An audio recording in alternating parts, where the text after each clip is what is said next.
ఇలా ఉన్న పూజా రూమ్ ఇంత మంచిగా ట్రాన్స్ఫార్మ్ అవుతుందని చెప్పి క్లయింట్ అయితే అస్సలు ఎక్స్పెక్ట్ చేయలేదు.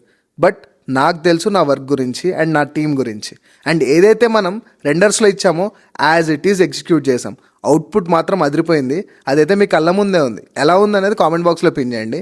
అండ్ మోర్ ఓవర్ దీన్ని మేము ప్రిపేర్ చేయకముందు లిటరల్లీ అందరూ ఒక షాక్లో ఉంటుండే, ఇక్కడ అసలు ఏం చేస్తున్నారు, అసలు ఇది అవుట్పుట్ ఎలా వస్తుంది అని చెప్పేసి.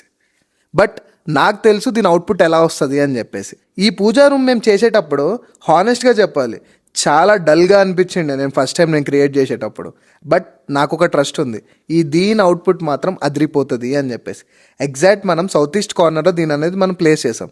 అండ్ మీరు మోర్ ఓవర్ చెప్పాలి అని అంటే ఇందులో మనము crockery unit and kitchen and puja room ఇవన్నీ ఒకటే లైన్లో అలైన్ అయ్యేటట్టు మనం ప్లాన్ చేసాం. అది మన డిజైన్ స్పేస్ కాన్సెప్ట్ అనమాట. సో దాన్ని మేము అప్లై చేయడం వల్ల ఈ రూమ్ చాలా స్పేషియస్గా కనిపించింది అండ్ అవుట్పుట్ మాత్రం అదిరిపోయింది. అండ్ మోర్ ఓవర్ లాస్ట్లో క్లయింట్ చెప్పింది ఏంటి అని అంటే literally design space will make the fables work అని చెప్పేసి. సో మీకు ఎలా అనిపించిందో మాత్రం కామెంట్ బాక్స్లో పిన్ చేయండి.